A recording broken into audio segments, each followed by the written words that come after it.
Hello, my name is Samantha Smith. I am answering interview questions, and the first question is, why have you applied for this opportunity of researcher? And my answer is this: I would like to work within a role that inspires my inner creative and my natural desire to become a researcher. I found that I am such a natural researcher since my time at Leeds Beckett, studying English with creative writing, BA Hons. I find that the discovery of new material and information is so exciting, and I think this is because I love learning and I love sharing what I've learned with others, and I think that I can really ignite other people with what I've learned. So when I'm researching, I just feel so inspired. So I've acquired various skills in research that I don't think everyone may be able to bring to the table.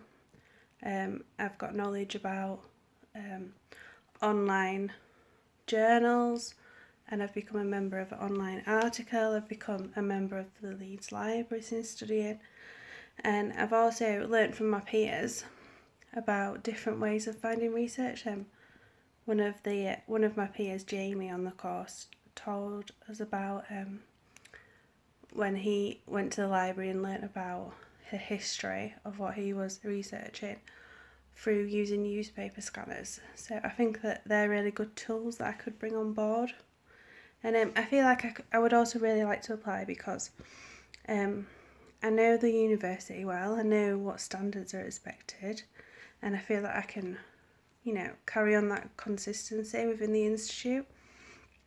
And I feel like I bring an edge to succeed because of who I am, and I think that would be a great attribute for my employers to see, because I've returned to study as a mature student after having children, and I think that doing the weight of a degree alongside all my other commitments as a job and studying show how committed I am. So I'm just going to move on to answer question 2 now, and this is: tell us about a time when you have built working relationships with people to achieve a good outcome. So in my previous role, I was a care manager. This was before uni, and I had to make good working relationships with social workers, as they were so instrumental in providing the correct level of care and care packages for the vulnerable clients that I was solely responsible on occasion. And I found that I had to really build up a rapport with them because obviously I wanted the best for the clients, otherwise I wouldn't have been in the position that I was. And I'd built myself up through the ranks. I'd done a level 3 qualification to support my management skills, and I think that the most important part about building that relationship, the skills I had, was that I was professional, that I was really effective in my communication skills, and manners really as well. I think manners go a long way when you're talking to people that you don't know. So I also had to ensure the smooth transition of these care packages, putting them into place. And I think that when you're building up a relationship, you also need to share the correct information. So doing that properly also showed my professionalism to the people that I was building the relationship with, and I felt like it gave me an advantage when I needed urgent care packages for clients that were very unwell, perhaps palliative care, end of life.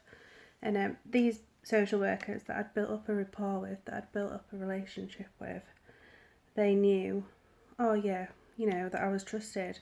So I feel as though that was really effective. And I was also available to select the right carer for the right client because of my relationships with the carers from when I used to manage the teams prior to becoming a manager. So I feel like that gave a added advantage on top of my relationship with the social workers, because I was able to say to the social workers, I know which carer will match that client, and then the social workers knew that I actually knew the client and the care as well, so my opinion was valid and the relationship was strong between us, and things were just really smooth in the transition of people's care, which is obviously very important when you're dealing with people that are so vulnerable. So I'm going to move on to question 3 now. Give an example of when you have used a creative approach to find a solution to a problem. What was the outcome? So before I became a manager at the care company that I just told you about, I managed a team of 8 carers as a senior carer who were called principal carers, and we communicated via email, via message, but at one point there was tension within the team because of personality clashing, hours, clients that we didn't get on with, problems with clients, problems with time. It was really struggling with time constraints, obviously, in that sort of line of work. So what I decided to do was have a meeting at head office where each member of the team was given 5 minutes to speak to try to clear up this conflict, this bad tension that we had.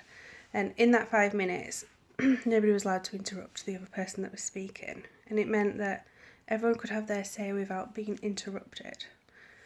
And all the team members had the chance to actually listen to one another, whereas sometimes when you're butting in, you can't always listen because you're too busy thinking about what you want to say. So that was really effective in the way that we got to actually listen to one another. So we did resolve that outcome after a while, and we did go on to do some team building, morale building exercises. We actually arranged some nights out, so the morale of the team really lifted. And then we also did a little mini fun activity after that, just to sort of lift the spirits a little bit. And I called it a positive lick, and it was where all the team members were given a Chupa Chop lolly, and it might sound a bit silly, but it was fun, and I think you do need that. And we shared a positive aspect of each of our team, what each carer was brilliant at, the team members thought it was so fun, and we all learnt a little bit about each other. And then we just sort of had a bit of a running joke that it was positive lick time and we were going to be, nice to each other. It just really helped, solve the tension and cheer everyone up and just remind us all that we were doing a hard job, but we were good at it. So we just stayed pulled together, and the team did go on to work effectively after that. So that was a brilliant outcome.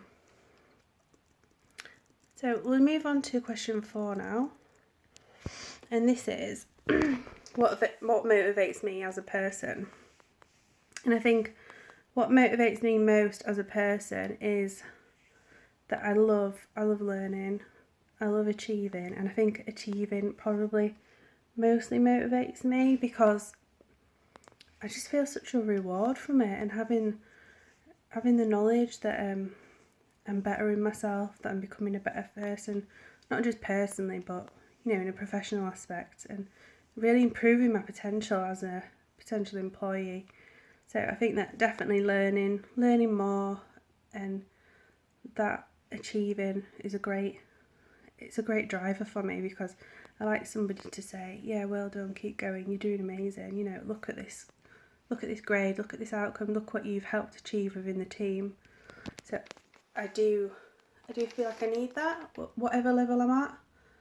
So if I'm a manager, then I need it from maybe the owner of the company. Like when I worked in care, the owner of the company really motivated me.